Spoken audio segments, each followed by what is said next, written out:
Welcome to learn force and pressure 8th standard third chapter त्यातला 4th part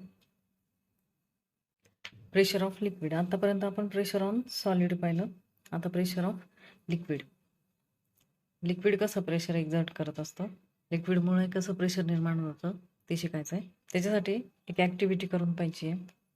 त्या ॲक्टिव्हिटीतनं आपल्याला लक्षात येतं की लिक्विडसुद्धा फोर्स एक्झर्ट करतं आणि त्याच्यातनं प्रेशर निर्माण होतं. ॲक्टिव्हिटी इथे सांगितलेली आहे. Take a plastic bottle, take a 10 centimeter long piece of a glass tube on which a rubber balloon can be fitted. Glass ट्यूबला ट्यूब पाहिजे, रॉड नाही. एका टोकाला फुगा बांधलेला असेल. वॉर्म अप द एंड, दुसरा एंड वॉर्म करायचं म्हणजे गरम करायचं ग्लास ट्यूबचं. And gently push in the bottle at about 5 centimeter from the bottom. बॉटमपासून 5 centimeter अंतर सोडून ते गरम केलेलं टोक बाटलीत हळूहळू ढकलायचं. To avoid water leakage apply molten wax on the side of the glass tube. Leakage avoid करण्यासाठी मोल्टन वॅक्स ॲप्लाय करायचा ते टोक जिथे आपण बॉटलमध्ये आत घुसवलं त्याच्यात.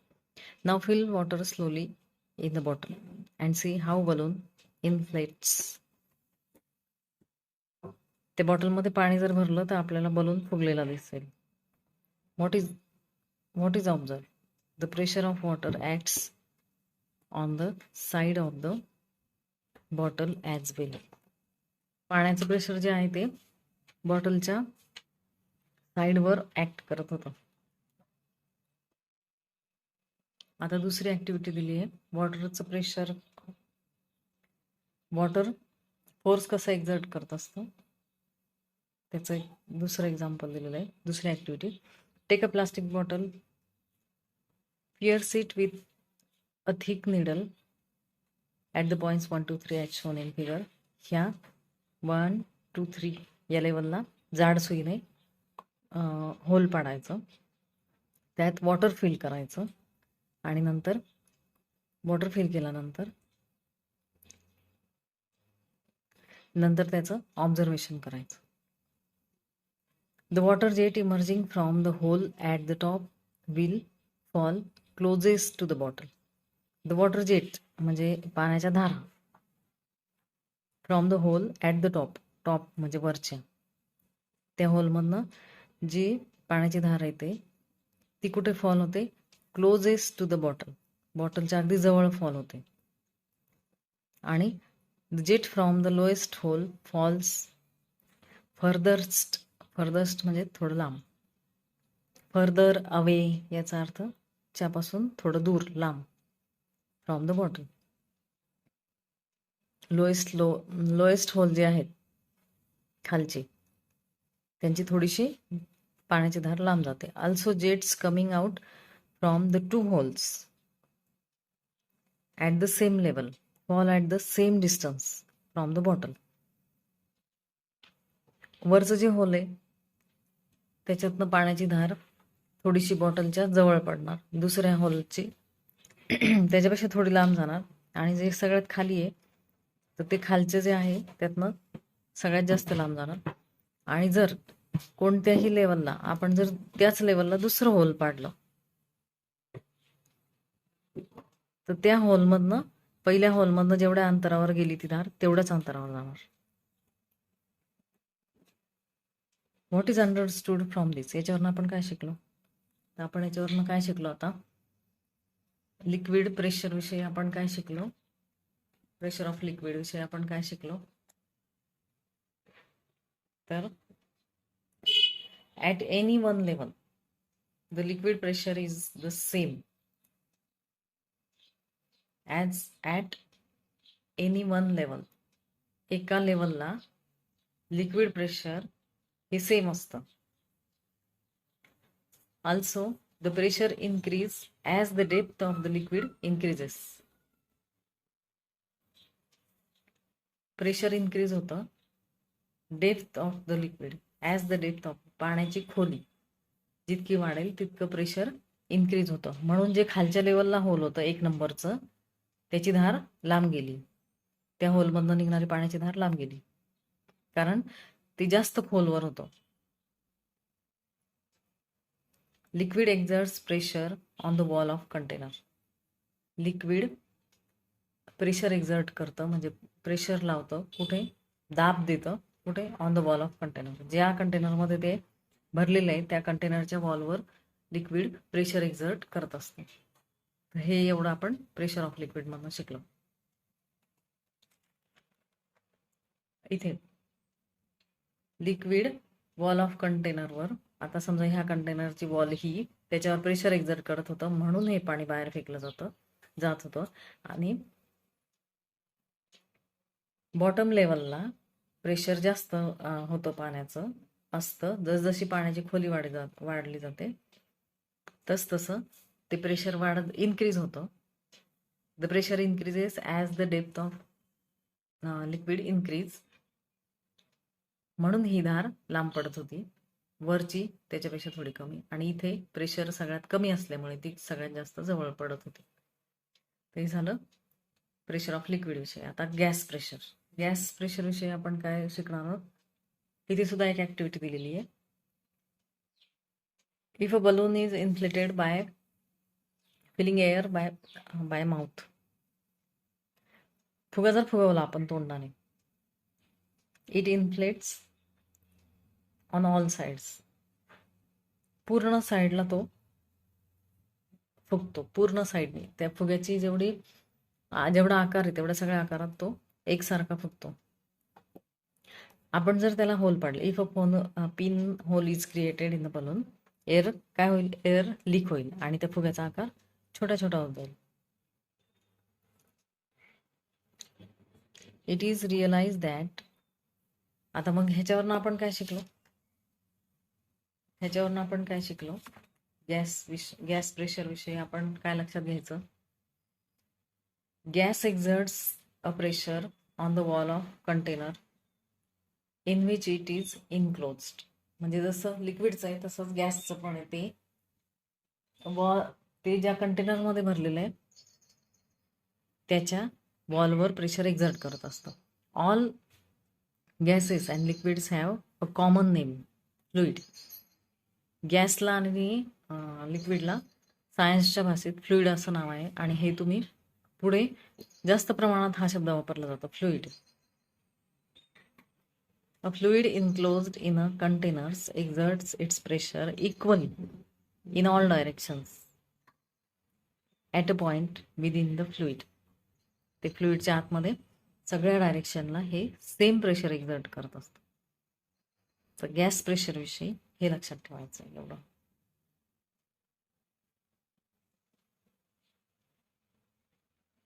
आता ॲटमॉस्फिअरिक प्रेशर. ॲटमॉस्फिअरिक प्रेशरमध्ये काय काय लक्षात घ्यायचंय. ॲटमॉस्फिअरिक प्रेशरमध्ये पहिला point, the pressure created due to air. The pressure created म्हणजे जे प्रेशर हवेमुळे निर्माण होतं त्या प्रेशरला म्हणतात atmospheric pressure. Air surrounds the earth from all sides. Air surrounds the earth from all sides. अर्थला सगळ्या बाजूने एअरने सराउंड केलेलं आहे, म्हणजे पृथ्वीच्या अवतीभोवती. सराउंड्स म्हणजे पूर्ण एरिया. तुम्ही जर बॉल हातात घेतला, ती पृथ्वी समजली, तर त्याच्या पूर्ण गोलाच्या आजूबाजूला त्या बॉलच्या ॲटमॉस्फिअर आहे असं समजायचं. म्हणजे air surrounds the earth from all sides. सगळ्या बाजूने सराउंड केलेलं असतं पृथ्वीला एअरने. आणि हा थर किती जाडीचा आहे, धिस लेअर ऑफ एअर, ह्या लेअरला ॲटमॉस्फिअर म्हणतात. आणि ही लेअर किती मोठी आहे, the atmosphere exist to about 16 kilometre height. Air surrounds the earth from all sides. आणि दिस लेअर ऑफ एअर, पृथ्वीच्या भोवती जी ही लेअर आहे एअरची, तिला म्हणतात ॲटमॉस्फिअर. आणि हे ॲटमॉस्फिअर किती आहे तर पृथ्वीपासून 16 किलोमीटरच्या हाईटपर्यंत. म्हणजे पृथ्वीपासून जर आपण लांब गेलो 16 किलोमीटर हाईटपर्यंत तर तिथपर्यंत ॲटमॉस्फिअर आहे. आणि तिथून पुढे it further एक्झर्ट्स about 400 kilometre in a very dilute form. तिथून पुढे सुद्धा 400 किलोमीटरपर्यंत ते आहे, पण ते कसं आहे, विरळ होत गेलेलं आहे, डायल्यूट होत गेलेलं आहे. Therefore, Earth's atmospheric pressure decreases with height from the sea level. म्हणूनच अर्थचं जे ॲटमॉस्फिअरिक प्रेशर आहे ते कमी होतं, डिक्रीज होतं with the height from the sea level. समुद्रसपाटीपासून आपण जसं वरती जाऊ, उंच जाऊ, म्हणजेच पृथ्वीपासून लांब जाऊ, तसं पृथ्वीचं ॲटमॉस्फिअरिक प्रेशर डिक्रीज होतं. पृथ्वीवर ॲटमॉस्फिअरिक प्रेशर असतं, तर ते कसं असतं आपण इथे पाहू.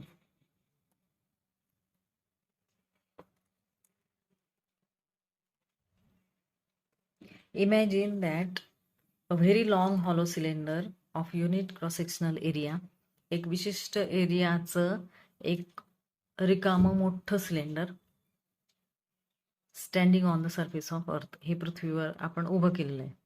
अँड इट कंटेन्स एअर, आणि त्याच्यात काय हवा भर, रिकामं आहे म्हणजेच हवा भर, प्रत्येक रिकाम्या वस्तूत ही हवा भरलेली असते. वेट ऑफ दिस एअर, ते जे सिलेंडर पृथ्वीवर मांडलंय आपण खूप मोठं विशिष्ट एरियाचं, त्याच्यात हवा भरलेली आहे, आणि त्या हवेचं weight, the weight of this air is the force applied in the direction of the centre of the earth. त्या हवेचं जे फोर्स आहे ते पृथ्वीवर अप्लाइड होत असतं. त्या हवेचा फोर्स म्हणजे त्या हवेचा दाब तो पृथ्वीवर पडत असतो. This means that atmospheric pressure is the ratio of this weight divided by the area of the surface. आता हे आलं लक्षात, पृथ्वीवर ॲटमॉस्फिअरिक प्रेशर हे काम करत असतं. आणि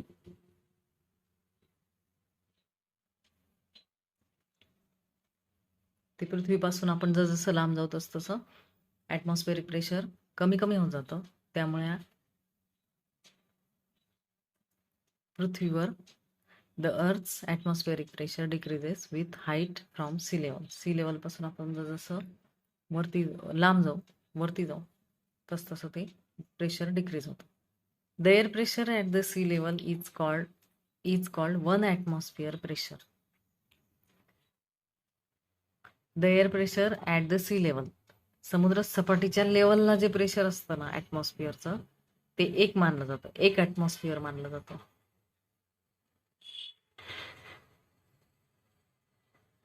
air pressure decreases as one goes up in height from sea level. म्हणजेच ते मगाशी सांगितलं तसंच, पृथ्वीपासून आपण जसं वरती जाऊ, म्हणजेच समुद्र सपाटीपासून जसं वरती जाऊ आपण, सी लेवलपासून जसं आपण वरती जाऊ, गोज अप इन हाईट म्हणजे वरती जाऊ, तसं एअर प्रेशर हे कमी होत जातं.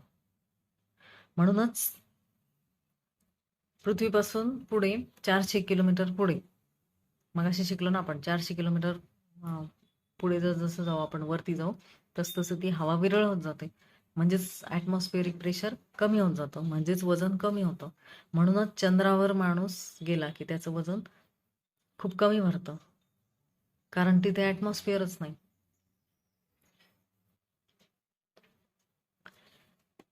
One atmosphere is equal to 101 into 10⁻³ PA, PA म्हणजे pascal, equal to 1 bar equal to 10⁻³ M बार.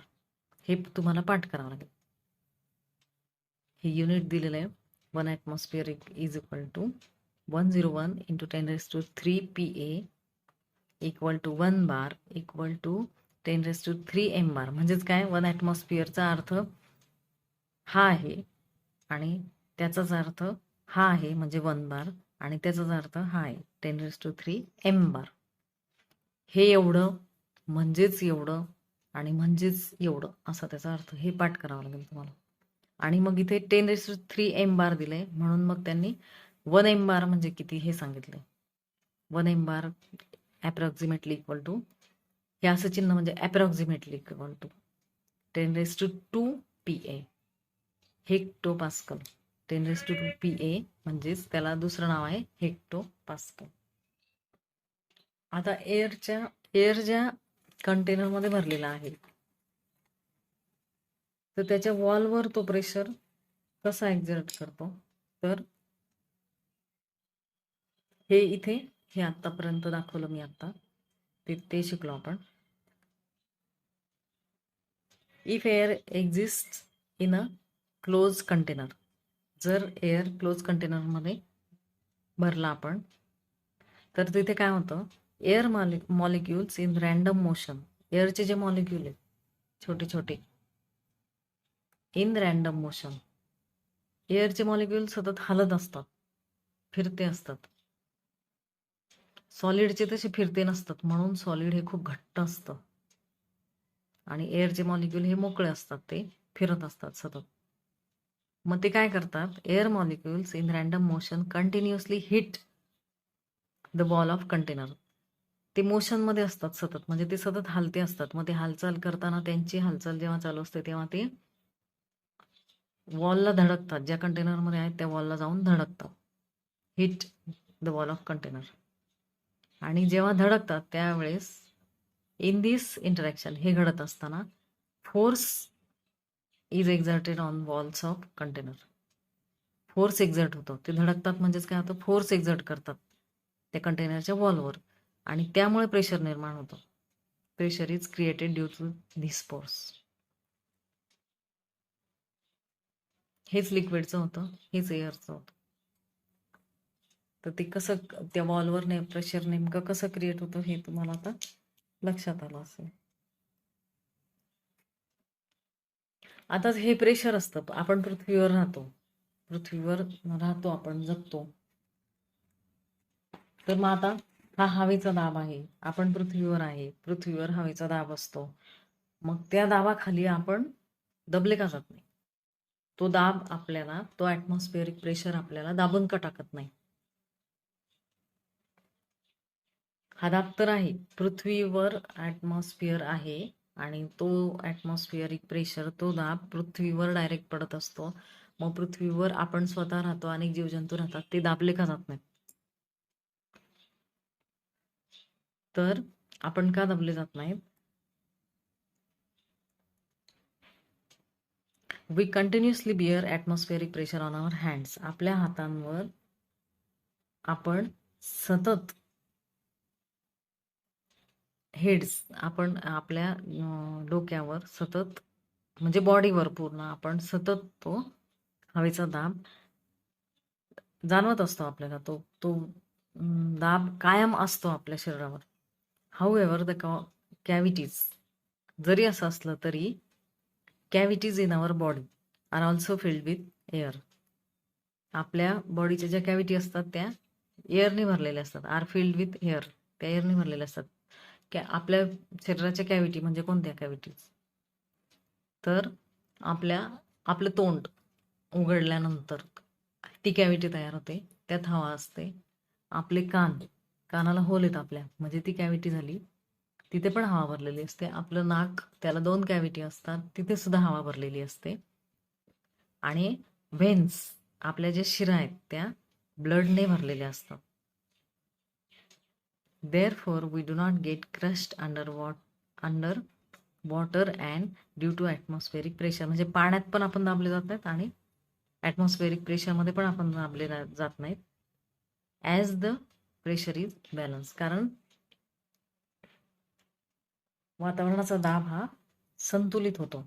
आपल्या शरीरात वातावरणाचा दाबा इतकाच आपल्या कॅव्हिटीमध्ये जी हवा असते, रक्तवाहिन्यांमध्ये जे रक्त असतं त्यातला दाब आणि वातावरणाचा दाब, ॲटमॉस्फिअरिक प्रेशर, हे दोन्ही सारखं होतं.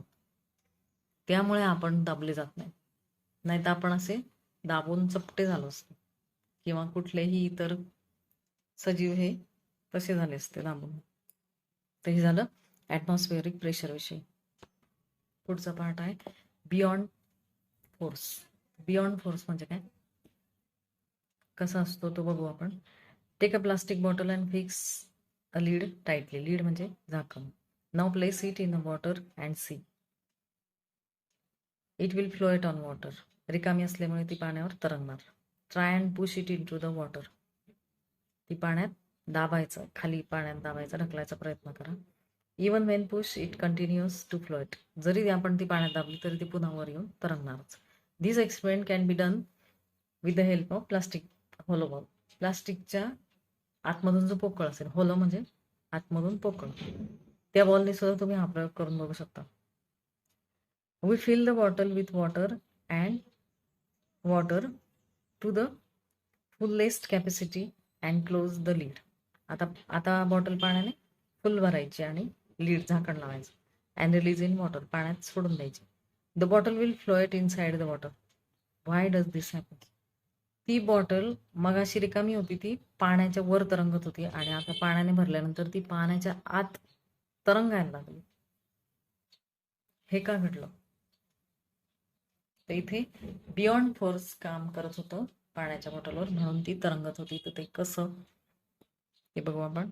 The empty plastic bottle floats on the surface of water. On the contrary म्हणजे दुसऱ्या साईडला, the bottle full of water floats inside water. Inside water. पाण्याच्या आतमध्ये ती फ्लोएट करत होती. ती पाण्याच्या आतमध्ये गेली, पण ती पूर्ण तळापर्यंत बुडाली नाही, तर ती मध्येच तरंगत राहिली.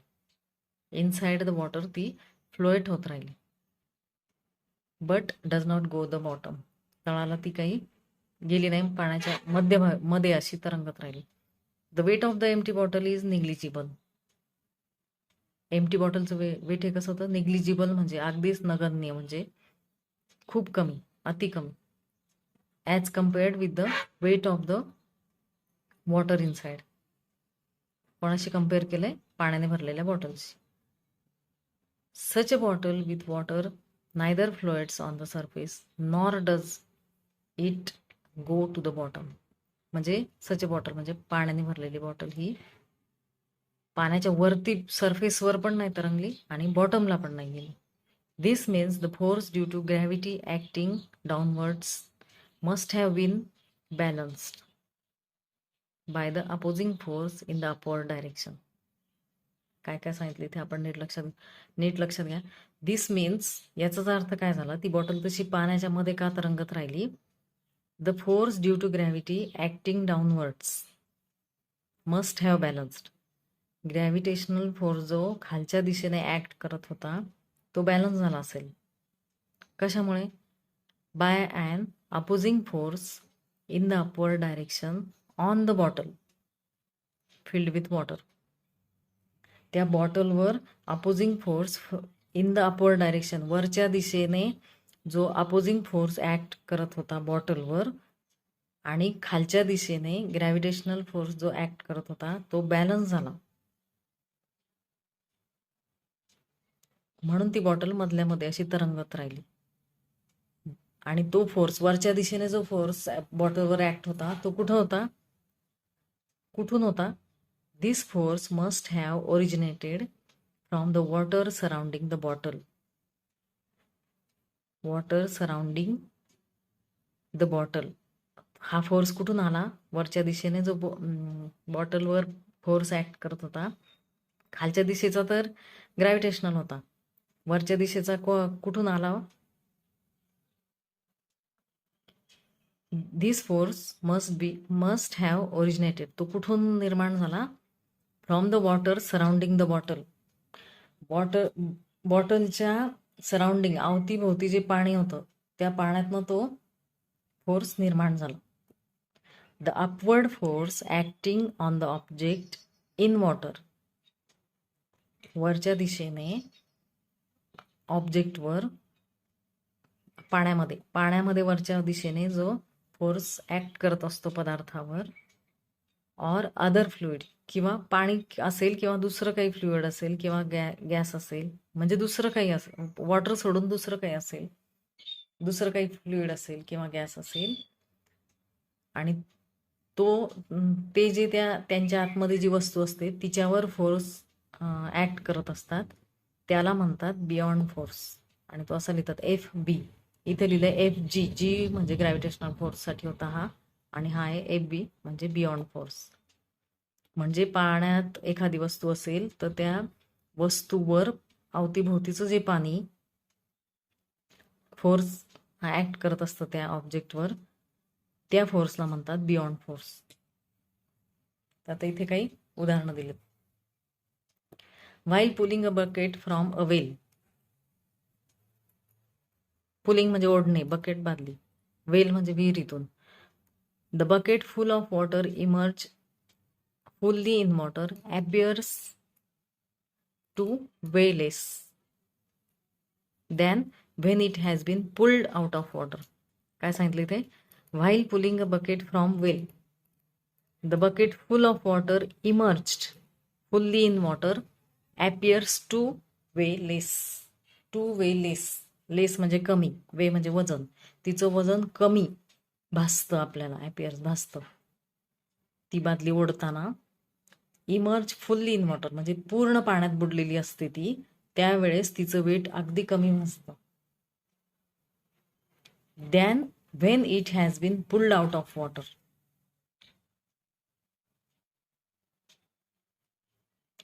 जेव्हा ती पाण्याच्या बाहेर ओढली जाते तेव्हा ती जास्त असतं, आणि त्याच्यापेक्षा ती पाण्याच्या आतमध्येच असते त्यावेळेस आपल्याला तिचं वजन खूप कमी भासतं.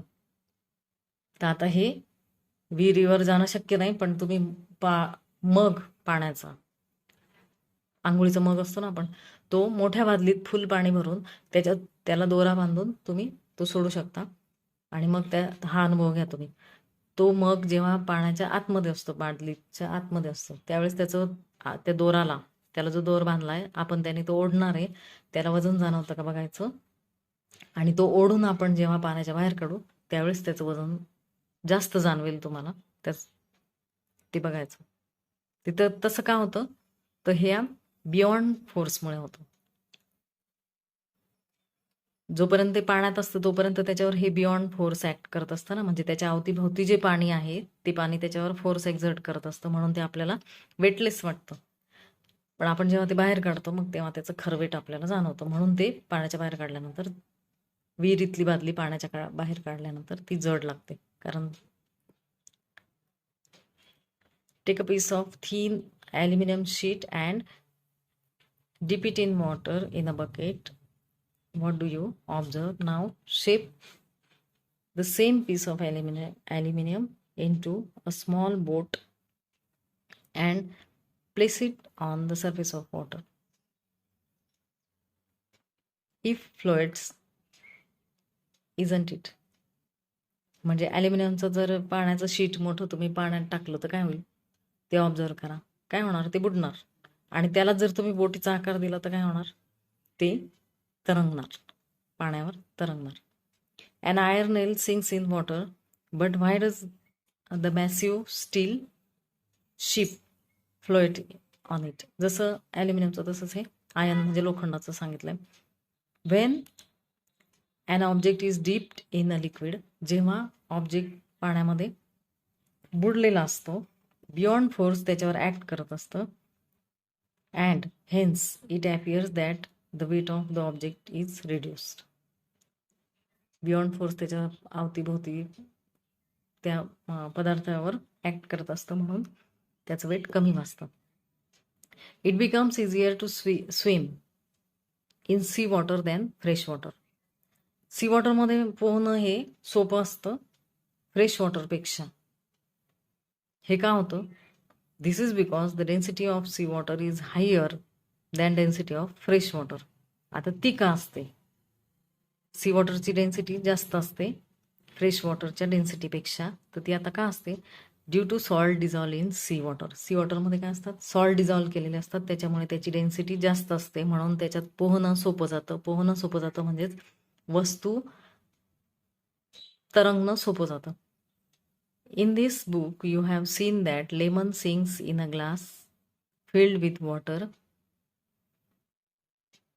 ग्लास पाण्याने भरलेल्या ग्लासमध्ये लेमन बुडाला, पण त्याच ग्लासमध्ये आपण जर 2 स्पून्स ऑफ सॉल्ट डिझॉल्व केला तर तो लेमन त्या पाण्यात फ्लोएट होतो, म्हणजे तरंगतो. In salty water the buoyant force exceeds the gravitational force. हे काय होतं तर सॉल्टी वॉटरमध्ये म्हणजे खाऱ्या पाण्यामध्ये हा जो बियॉन्ड फोर्स असतो तो ग्रॅव्हिटेशनल फोर्सपेक्षा जास्त असतो, म्हणून वस्तू तरंगतात. What is understood from this example? Buoyant force depends on 2 factors. आता याच्यात आपण काय शिकलो? बियॉन्ड फोर्स कशावर अवलंबून असतो? Volume of the object.